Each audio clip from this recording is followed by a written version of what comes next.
नमस्कार, स्वागत है आपका हमारे इस खास शो सिंहासन में। मैं हूं आपके साथ मीनाक्षी रजत। बात उत्तर प्रदेश की। यूपी की सियासत में 2027 का काउंटडाउन शुरू हो चुका है। एक तरफ मुख्यमंत्री योगी आदित्यनाथ का मेगा अभियान है, तो दूसरी तरफ विपक्षी खेमे में लगातार घमासान है। सीएम ने 45 दिनों में 100 से ज्यादा रैलियों और जनसभाओं के माध्यम से पूरे यूपी का सियासी तापमान बढ़ा दिया है। वहीं विपक्षी गठबंधन में अंदरूनी टकराव खुलकर के सामने आने लगा है। उत्तर प्रदेश की सियासत में सिंहासन की लड़ाई जितनी बाहर है, उससे कहीं ज्यादा अंदरूनी खींचतान में उलझती नजर आ रही है। 2027 के रन से पहले सपा और कांग्रेस के बीच का तालमेल अब वर्चस्व की जंग में बदल चुका है। सहारनपुर से कांग्रेस सांसद इमरान मसूद और सपा विधायक आशू मलिक के बीच में जुबानी जंग ने गठबंधन की गांठ को और ढीला कर दिया है। समाजवादी पार्टी के विधायक आशू मलिक ने यहां तक कहा कि इमरान मसूद कांग्रेस पार्टी के स्लीपर सेल हैं और बीजेपी के लिए काम करते हैं। इस सीट शेयरिंग से शुरू होकर के अब पार्टी के दबदबे पर आन बान पहुंच गई है। वेस्ट यूपी में वर्चस्व को लेकर के भड़की ये चिंगारी देखते ही देखते पूरे सूबे के सियासी गलियारों में फैल गई है। नेताओं के बीच में टकराव से कार्यकर्ताओं के बीच गलत संदेश भी जाने लगा है, जिससे दोनों ही खेमों में खलबली भी है। विवाद बढ़ता देख कांग्रेस के उत्तर प्रदेश प्रभारी राजेंद्र पाल गौतम खुद डैमेज कंट्रोल के लिए मोर्चे पर उतरे हैं। और इंडिया डेली से खास बातचीत में राजेंद्र पाल गौतम ने क्या कुछ कहा है, अब आपको वो सुनाते हैं। हालांकि उन्होंने गठबंधन में किसी भी बड़ी दरार से इनकार करते हुए दावा कर दिया है कि आगामी चुनाव में दोनों पार्टियां एकजुट होकर के मैदान में उतरेगी। उत्तर प्रदेश में विधानसभा चुनाव अब नजदीक आ चुका है। ऐसे में राजनीतिक पार्टियां सब अपने अपने दांव खेलना शुरू कर दिए हैं। ऐसे में हमारे साथ उत्तर प्रभारी राजेंद्र पाल गौतम जी हैं। सर, इस बार विधानसभा चुनाव की तैयारी हो चुकी है? तैयारी चल रही है, अभी संगठन सर्जन का काम चल रहा है और 15 सितंबर तक हमारे जिलाध्यक्ष 75 जिलों के डिक्लेयर हो जाएंगे। 30 सितंबर तक हमारी स्टेट की बॉडी पूरा संगठन डिक्लेयर हो जाएगा और इसी बीच हमारा छात्रों के साथ संवाद लगातार चल रहा है, किसानों के साथ संवाद चल रहा है और बहुत जल्दी ही अभी सीटों के बंटवारे पे भी बातचीत शुरू होगी। इन तबाही करने वाले तानाशाह सरकार को हम इस बार उखाड़ के फेंक देंगे और सामाजिक न्याय के आधार पर एक मजबूत सरकार यहाँ बनेगी। लेकिन जो पार्टी के आप इंडिया अलायंस की बात कर रहे हैं सर, वहीं कांग्रेस सांसद और इमरान मसूद और सपा के विधायक के बीच में जो कुछ विवाद हुआ, उसके बाद समाजवादी पार्टी में उनके दामाद जाके वहाँ पे ज्वाइन कर लिए, तो कहीं न कहीं थोड़ी सी खटास तो होगी ही। ऐसा होना नहीं चाहिए, गलत है। लेकिन जब बड़ा लक्ष्य हो तो छोटे मोटे तकरार को छोड़ना होता है। लक्ष्य बड़ा है, तानाशाह सरकार को हटाना, जुल्मी सरकार को हटाना, शिक्षा को ध्वस्त करने वाली सरकार को हटाना, बच्चों की नौकरियां छीनने वाली सरकार को हटाना, वो बड़ा लक्ष्य है। और वो भी वैसे भी यहाँ की सरकार खासतौर पर योगी जी के नेतृत्व में जाति धर्म की राजनीति करती है, नफरत फैलाती है, उन्माद पैदा करती है। तो ऐसे हालात में मुझे लगता है बड़ा लक्ष्य है इस ताना सरकार को उखाड़ के फेंकना। तो छोटी मोटी चीज़ें परिवार में भी होती हैं, कोई बात नहीं, हम मजबूती के साथ सरकार बनाएंगे। हमारे साथ उत्तर प्रदेश कांग्रेस के प्रभारी, जिन्होंने बताया कि हमारी तैयारी लगातार जारी है और आगे बहुत जल्द हम सीटें को बंटवारे को लेकर फैसला लेंगे। वीडियो जर्नलिस्ट सर्वजीत के साथ Kaushlendra Upadhyay, India daily 24x7 Lucknow. Samajwadi party और कांग्रेस के बीच में सीट बंटवारे को लेकर के तकरार बिल्कुल नहीं है, कोई आम बात भी नहीं है। लेकिन क्योंकि अब इलेक्शन का वक्त है, इससे पहले मध्य प्रदेश में भी दोनों दलों के बीच में सीट शेयरिंग को लेकर के जमकर बवाल देखने को मिला था। बात इतनी ज्यादा बिगड़ी कि गठबंधन की कोशिशें नाकाम हो गई और अखिलेश यादव ने कांग्रेस पर वादा खिलाफी तक के आरोप लगाए। नतीजा यह हुआ कि इंडिया गठबंधन के दो सहयोगी दल मध्य प्रदेश में अलग अलग चुनावी मैदान में उतर जाते हैं।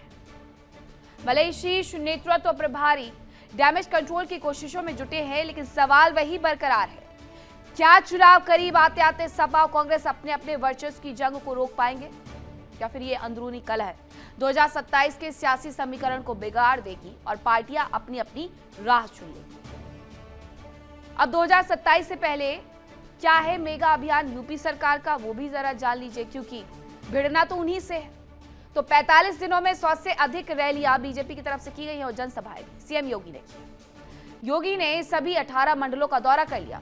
पूर्वांचल, पश्चिमी यूपी, बुंदेलखंड समेत पूरे प्रदेश में वो पहुंच गए। विकास परियोजनाओं की समीक्षा बैठक की। जनप्रतिनिधियों और अधिकारियों के साथ समीक्षा हुई। मुख्यमंत्रियों की मौजूदगी से संगठन में उत्साह देखने को मिलता है और बूथ तक संगठन मजबूत करने की कवायद भी बीजेपी की तेज है। कार्यकर्ताओं को जमीनी स्तर पर सक्रिय करने पर जोर दिया जा रहा है। हालांकि उत्तर प्रदेश में कांग्रेस और समाजवादी पार्टी नेता क्यों भिड़ रहे हैं, ये भी बड़ा सवाल है। अब एक तस्वीर आप मंच की देख रहे थे इन दोनों नेताओं की। सहारनपुर की रिक्शा बैठक में यह हंगामा हुआ है। बैठक में दोनों नेताओं के बीच में कहासुनी हुई। समाजवादी पार्टी के विधायक आशू मलिक ने इमरान मसूद को, जो कि कांग्रेस के नेता है, उन्हें खरी खरी सुना दी। आशू मलिक ने अधूरे नाले का मुद्दा उठाया। गांव में नाला अधूरा होने पर अधिकारियों से सवाल पूछे और मुद्दा उठते ही इमरान मसूद से तीखी नोकझोंक हो गई। यूपी में चुनाव से पहले बहस हलचल पैदा कर रही है और पार्टी के जो कार्यकर्ता हैं उनके बीच में भी बहुत सारे सवालों को खड़ा कर रही है। अब इस विवाद की टाइमलाइन 2022 से शुरू होती है। सियासी समीकरण वही क्योंकि बदले। इमरान मसूद कांग्रेस छोड़कर के समाजवादी पार्टी में आए। सहारनपुर देहात सीट पर आशू मलिक समाजवादी पार्टी के उम्मीदवार बने। दोनों नेताओं के बीच में राजनीतिक वर्चस्व की चर्चा शुरू हो गई। जुलाई 2022 में पहला बड़ा टकराव हुआ। जिला पंचायत वार्ड 43 के उपचुनाव को लेकर के दोनों खेमे में मतभेद सामने आ गए। सहारनपुर की सियासत में तनातनी खुल करके चर्चा का विषय बन गई और 2025 में तल्खी का दौर जारी हो गया। समाजवादी पार्टी और कांग्रेस के बीच में सीट बंटवारे को लेकर के इमरान मसूद के अलग अलग रुख ने भी विवादों को हवा दी है। 18 अगस्त 2026 दिशा बैठक में आमना सामना होता है आशू मलिक का और इमरान मसूद का।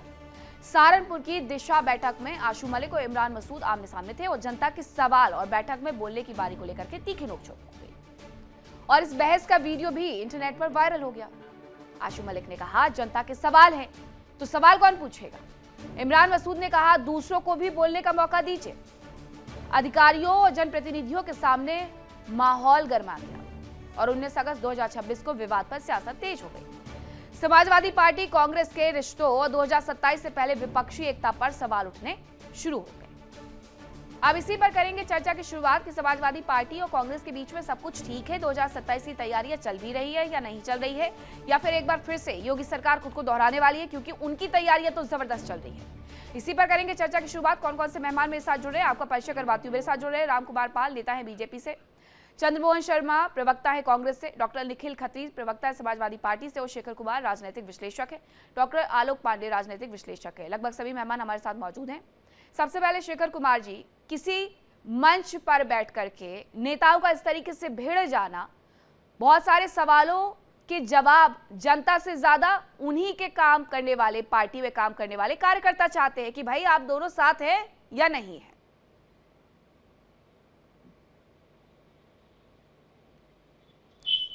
शेखर जी अनम्यूट करिएगा। जी मीनाक्षी जी, अब आवाज आ रही है? जी जी। ऐसी स्थिति में जब सत्ता आपका वेट कर रही हो पल के बिछाकर, ऐसे में नेताओं का पर्सनल ईगो जो है वो बीच में अगर आड़े आ जाए, आप वहां तकरार में लग जाए, और वो भी ऐसी स्थिति में जब ये तय हो चुका है कि शंकराचार्य से आई कार्ड मांगने वाली, पटकों को पीटने वाली और चढ़ावा चोरी करने वाली सरकार अब जाने वाली है, चोरों को बचाने वाली सरकार जाने वाली है, और यूजीसी का एक जो मुद्दा जो चल रहा है, ऊपर से कॉकरोच जनता पार्टी के जो कार्यकर्ता जगह जगह जाकर स्कूलों को एक्सपोज कर रहे हैं, और इस टाइम एक त्रिकोणीय मुकाबला है कि या तो जनता योगी जी को हराएगी, या अमित शाह हराएंगे, या समाजवादी पार्टी का गठबंधन हराएगा। तो हारना तय। ऐसे में अगर नेता आपसी तकरार के बीच में कुछ गलत संदेश जनता में भेजते हैं तो बहुत ही दुर्भाग्यपूर्ण है। तो मुझे ऐसा लगता है, चाहे आशू मलिक जी हो, इमरान मसूद जी हो, वो एक बड़े लक्ष्य जिसके लिए वो बहुत टाइम से मेहनत कर रहे हैं, वो जब सामने आ चुका है तो ऐसी चीजें उन्हें आपस में नहीं करनी चाहिए।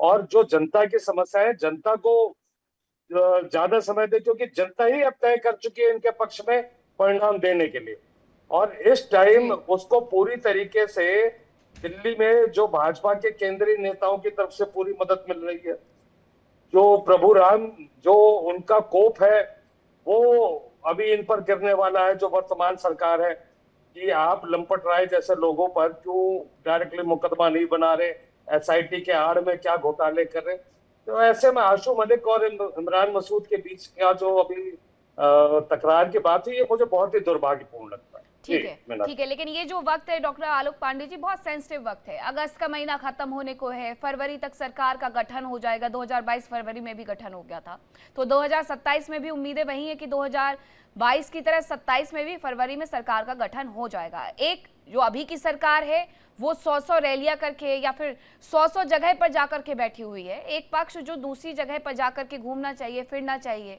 हर जिले में जाकर के उन्हें कवर करना चाहिए, वो अपने आप को ही कवर नहीं कर पा रहे हैं लड़ाई झगड़े से। तो ये तो उन्हें नुकसान देगा चुनावों में, सीधे सीधे फायदा थोड़ी पहुंचाएगा। अब देखिए, विपक्ष जो है वो अपने खिलाफ एंटी इनकम्बेंसी तैयार कर रहा है और सत्ता पक्ष अपनी एंटी इनकम्बेंसी को खत्म कर रहा है। जो जनता के पास जाएगा, योगी आदित्यनाथ जी के पास जो पिछले 9-10 सालों का रिपोर्ट कार्ड है वो लेके जनता के पास जा रहे हैं। और विपक्ष क्या कर रहा है? विपक्ष स्वयं लड़ रहा है। तो शेखर कुमार जी की बात को मैं आगे बढ़ाते हुए कह रहा हूं कि हाँ, बहुत बढ़िया, ये सरकार जाने वाली है, शेखर जी ने तय कर दिया। जिसने जीडीपी को दुगुना कर दिया 9 सालों में। 1950 से 2017 तक जो देश का जीडीपी था, मतलब सारी सरकारों ने मिलकर जितना डेवलपमेंट किया उससे ज्यादा डेवलपमेंट जीडीपी में उत्तर प्रदेश सरकार ने 9 सालों में कर दिया। और ये सरकार तब भी चली जाएगी। वो लोग जो भगवान राम को काल्पनिक कहते थे, जो भगवान राम को मानते ही नहीं थे, वो चंदा चोरी के मैटर को लेके कह रहे हैं कि भगवान राम का कोप आ जाएगा। भगवान राम का कोप तो उनके ऊपर नहीं कह कर पाएगा जो भगवान राम को मानते ही नहीं है। वो लोग जो आपस में यूनिटी नहीं रखते, जिनमें एकता ही नहीं है, आपस में लड़ रहे हैं, सीटों का बंटवारा नहीं कर पा रहे। ये कहते हैं, कांग्रेस कहती है हमारी तो पूरी की पूरी 400 सीटों पर तैयारी है, हम तो पूरी सीटों पर लड़ेंगे।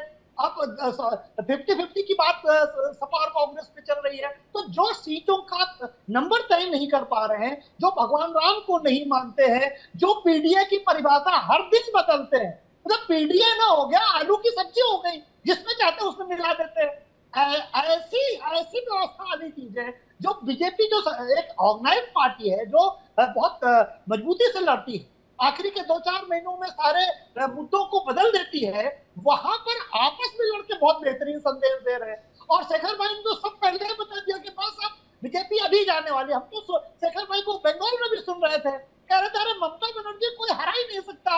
और देखिए ममता बनर्जी चारों खाने चित हो गई। मतलब शेखर भाई आप थे, हमें उम्मीद आपको याद रहा होगा आपका विश्लेषण कि बंगाल में आप कैसी कैसी बातें किया करते थे।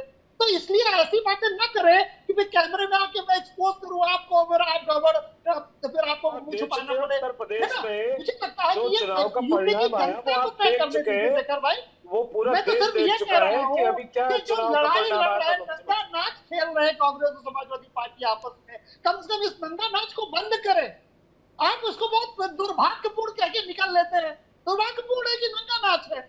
आपस में जो लड़ोगे तो राजनीतिक शत्रु को क्या हराओगे जब आपस में ही सिर फटोल पड़ी है। तो मुझे लगता है अगर समाजवादी पार्टी और कांग्रेस को टक्कर देनी है भारतीय जनता पार्टी को, तो कम से कम अपने मतभेदों को खत्म करो।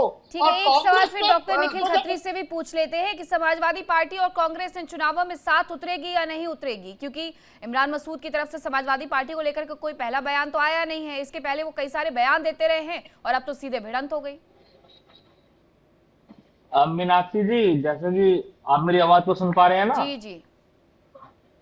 मीनाक्षी, जैसे कि कांग्रेस के प्रभारी राजेंद्र पाल गौतम जी ने बोला कि कोई भी मनमुटाव नहीं है और जो बातें हुई थी उनको खत्म कर दिया गया था।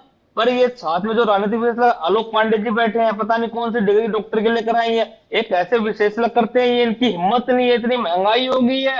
मैं तो पूछना चाहूँ, कभी इन्होंने सरकार के बारे में बोला कि इतनी महंगाई सरकार में क्यों हो रही है? जो मोदी जी बोलते थे पेट्रोल के दाम बढ़ रहे हैं, तो क्या पता क्या हो जाए। और जो मोदी जी बोलते थे कि डॉलर के दाम बढ़ रहे हैं, मनमोहन जी क्या कर रहे हैं, डॉलर कहां पहुंच गए?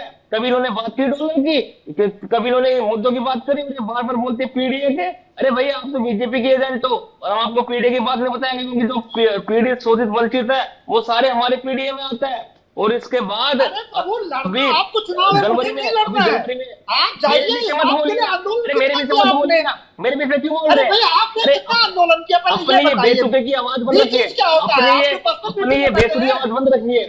आप पर्सनल 2 मिनट मीटिंग में 2 बैठे मिनट अपनी हैं। ये बेसुरी आप आवाज सपा बंद के रखिए। प्रेस अरे कॉन्फ्रेंस अपनी ये में बैठे बेसुरी हैं, आवाज आप क्यों कुछ भी कर रहे बोलेंगे, हैं? हम सुनते नहीं रहेंगे नहीं 2 आपको। मिनट चुप रहिए, मैं ये कह 2 रहा मिनट चुप हूँ रहिए, कि मेरी बात जितनी सुन आपने लीजिए, समस्याएं मुखलाइए बताई मत। हैं, इसके लिए अरे आपने बोखला, आंदोलन अरे किया। आपके यहाँ पे कोई नहीं सुन रहा है, आप आप जो कह रहे सड़कों नहीं कह पे रहे, वहाँ पे उतरे कोई नहीं हैं। सुन रहा है। जनता आपके ऊपर पिछले चुकी 9 है। सालों में तो मैंने सड़कों इनका पे माइक देखा बंद नहीं कीजिए, आपको सड़कों में मैंने 9 सालों में देखा। इनका माइक बंद निखिल कीजिए। खत्री जी, आप कितना मुद्दे सड़कों पर पे उतरे आइए। भाई? अब आपने उनका नाम लिया है तो फिर वो तो बोलना शुरू कर ही देंगे।